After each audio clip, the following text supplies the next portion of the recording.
avec le CPS. Les masques, on a été les premiers à le faire. On a installé des cloisons en plexiglas. On a acheté des masques FFP2, alors que l'État disait à ce moment-là, non, non, juste pour les hôpitaux, mais nous ne voyons pas comment on allait pouvoir amener les gens au travail s'ils n'avaient pas de masque FFP2, que ce soit pour nos balayeurs, nos travailleurs du CPS, les dentistes de la commune, les médecins de première ligne, on en a livré pour tout le monde pendant cette période. Le CPS occupe, comme je le disais, une place toute particulière au sein du dispositif de la commune. Je remercie Dora Ilunga pour l'accompagnement de tous les dossiers CPS. Elle fait, je dirais, le travail de pont entre le CPS et la commune au quotidien. Le plan d'urgence sociale, nous l'avons porté ensemble au niveau du collège, Dora, Luc et moi. Et nous avons pris à chaque fois des mesures pour renforcer le CPS et renforcer notamment la maison de la famille pour les seniors qui continuent à être autonomes. C'est vrai que nous passons par une période difficile. On a eu le Covid, c'était très dur, parce qu'on a été restreint au niveau de nos libertés, on a été même parfois interdit de sortie, et puis il y a eu des tragédies dans nos familles. On a tous quelqu'un qu'on a perdu ou quelqu'un qui a vécu cette maladie ou continue à le vivre. À peine sorti de là, on se retrouve maintenant avec une autre crise, c'est la guerre en Ukraine et tous ses impacts. Déjà sans la guerre, on a eu une augmentation spectaculaire des frais d'énergie. Juste un chiffre, avant même la guerre en Ukraine, l'électricité a doublé son prix à Bruxelles. Donc ça veut dire que le pouvoir d'achat des habitants s'est grandement réduit à Bruxelles et c'est pareil à peu près dans les deux autres régions. Actuellement, vous payez, en termes de frais de gaz et d'électricité, par mois ou par trimestre, la moyenne de votre consommation de l'année 2021. Donc vous ne payez toujours pas la facture de la guerre. La facture de la guerre va arriver à la fin de l'année et puis vous allez payer autrement à partir de l'année 2023. Luc, Dora et toute l'équipe qui m'entoure, nous sommes parfaitement conscients de la situation. Nous savons très bien que ça ne va pas être facile.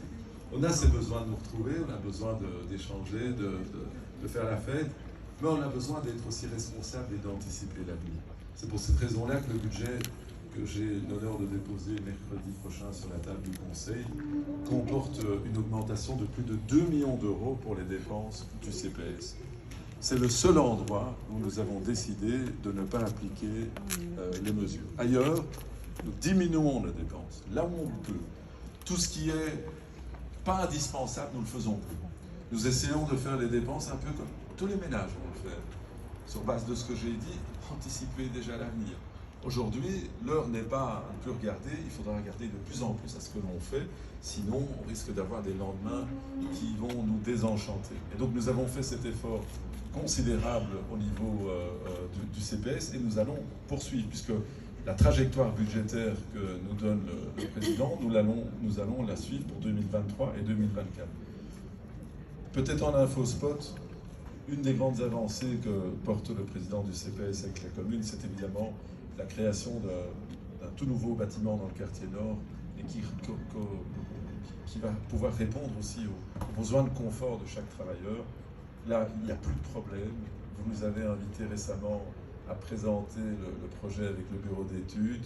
On avance dans cette direction et la commune sera derrière le CPS pour son financement. Et puis aussi en survolant le magnifique travail qui est fait avec les articles 60. Bon, il y a les permanences qui travaillent au quotidien à la polyclinique, à la maison de repos, dans les services spécialisés. Et puis il y a des gens qu'on essaye d'aider, de sortir un peu de leur isolement, les former, les mettre à l'emploi. Je voudrais féliciter le travail qui est fait par toutes les équipes et aussi l'accompagnement qui est fait par le président lui-même, que ce soit au niveau des gardiens de la paix, vous voyez, ils sont là, les auxiliaires gardiens de la paix, mais aussi au niveau de la propreté, ils sont là. Voilà, ils sont là, ils font un boulot merveilleux et sont super bien encadrés, accompagnés. On a parfois des hésitations au niveau de l'administration à pouvoir accueillir parfois des publics qui ont moins l'habitude d'être actifs. Objectivement, c'est un succès actuellement. On est très très content de ce qui se fait là. Et je terminerai par là. Vous faites un boulot merveilleux, essentiel pour, je dirais, les habitants. Et dans un contexte de crise, votre place est encore plus importante. Et c'est pour cette raison-là que le président, notre chef des affaires sociales, moi-même, l'ensemble du CPS et de la commune continueront évidemment à vous accompagner et vous aider au mieux. Je vous souhaite également à mon tour une excellente fête du personnel. Merci beaucoup.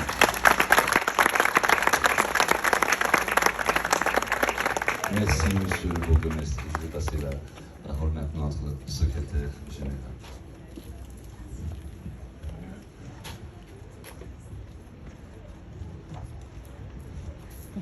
Chers collègues, alors, bienvenue à cette édition spéciale de la fête du personnel. Après 2 années de crise sanitaire et de restrictions qui nous ont empêchés de nous rassembler, ce moment important peut enfin avoir lieu. Moment propice pour vous remercier toutes et tous du travail fourni chaque jour de l'année, de votre motivation et de votre persévérance. La période de crise que nous avons traversée a été sans précédent. Cela n'a pas été facile. Vous êtes nombreux à l'avoir témoigné, mais le bateau est toujours à flot. Et cela en grande partie grâce à vous. Au verre à moitié vide, je préfère le verre presque rempli. Et c'est cette partie-là qui mérite d'être relevée aujourd'hui. Tous les services, tous départements confondus, ont montré leur adaptabilité, leur résilience. La crise a frappé de plein fouet la maison de repos, le centre médical et le département social. Tous ont dû changer les modes de travail, se réorganiser, se réinventer. Les services d'appui ont tout mis en œuvre pour donner suite aux demandes inédites, le nettoyage intensif, le télétravail, le matériel de protection, les plexis, les achats urgents, les engagements multiples, les réunions à distance.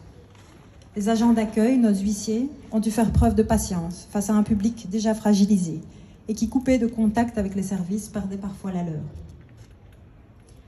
Il a fallu rester solidaire malgré la distance, le stress, le manque de contact, les maladies, les quarantaines, les bulles, et j'en passe. Même si le moral et l'enthousiasme de chacun d'entre nous a été mis à rude épreuve, j'ai également pu constater l'envie d'aller de l'avant et l'esprit positif de la plupart d'entre vous.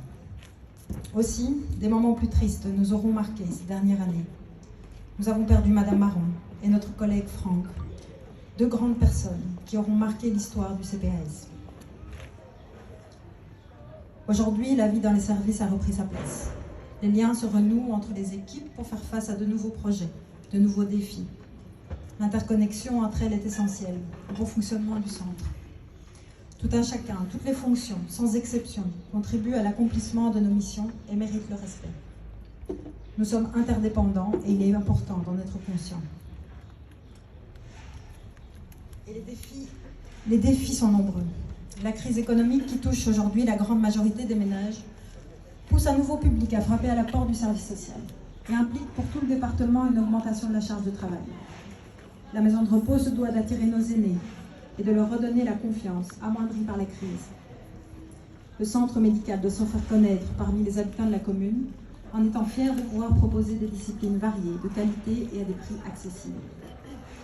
Je remercie enfin l'ensemble des collègues pour leur implication concrète dans les actions du CPAS, que ce soit les actes du quotidien auxquels on ne réfléchit plus, tant ils sont devenus des automatismes, mais également les projets à moyen et long terme qui prennent du temps et pour lesquels il faut s'accrocher, ils aboutissent.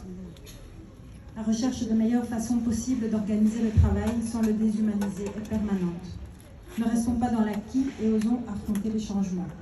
Ne laissons pas nos difficultés dans des boîtes en carton. Le dialogue constructif et respectueux permet de dépasser les difficultés dans un cadre serein et d'atteindre les objectifs. Se tromper est la particularité de ceux qui agissent. Il faut accepter l'erreur et apprendre d'elle. Nog een woord voor de Nederlandstaligers. Sorry om de hele toespraak in het Frans te hebben gehouden. Het was de eerste keer en ik aarzelde niet die tweetalig maken. Ik ben zeker dat jullie alles hebben verstaan, maar ik beloof dat ik de volgende keer een inspanning zal leveren en een tweetalige tekst zal voorbereiden. L'instant est maintenant venu de remercier personnellement nos collègues partis à la pension en 2020, 2021 et en cette première moitié 2022.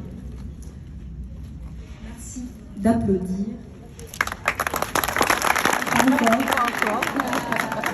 Merci d'applaudir Madame Monique Peters. Arrivée au CPAS en septembre 1976 jusqu'en septembre 1920. 2020.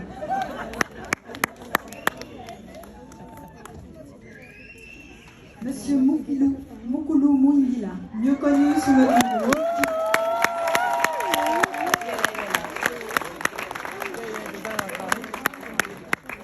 On le voit pas. Bah, il faut venir. Madame Fatima Amri.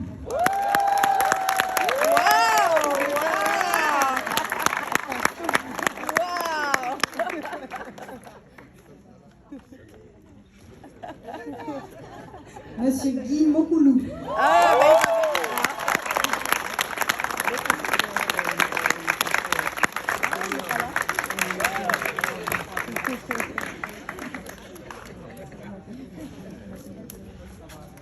Madame Catherine Cortès.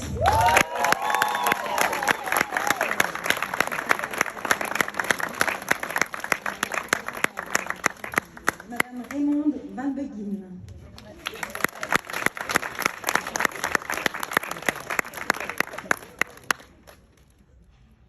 Ils ne sont pas présents parmi nous, mais je les citerai tout de même.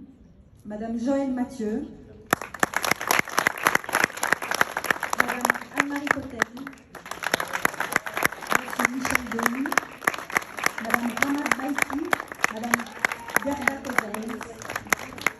Madame Bams Chantal.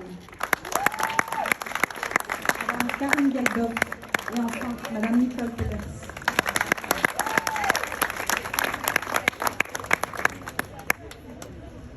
Alors, saluons également chaleureusement les collègues dont l'impressionnante carrière a dépassé les 25 ans. wow. 25 ans. Madame Antonietta Schettini.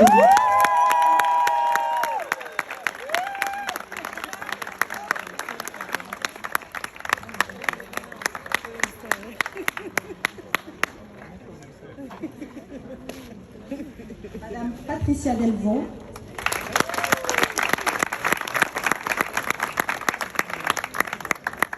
Et pour une carrière qui a dépassé les 35 ans, Madame Karine De Sutter.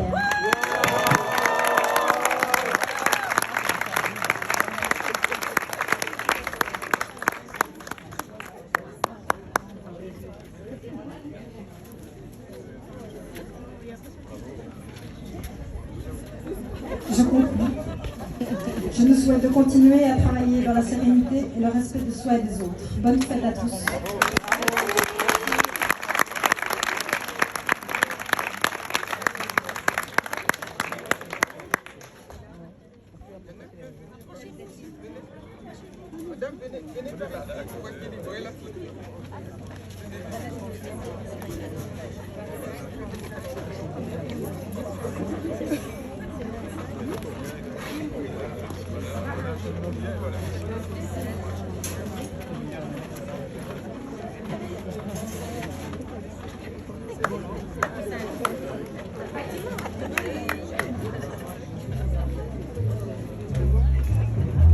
Les bonnes choses commencent.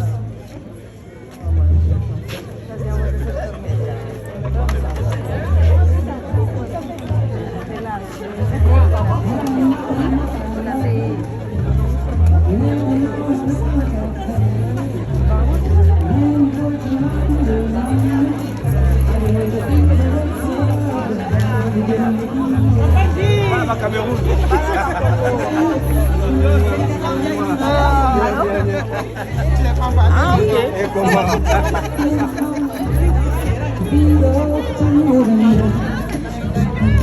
Sunlight sets the daytime, moonlight sets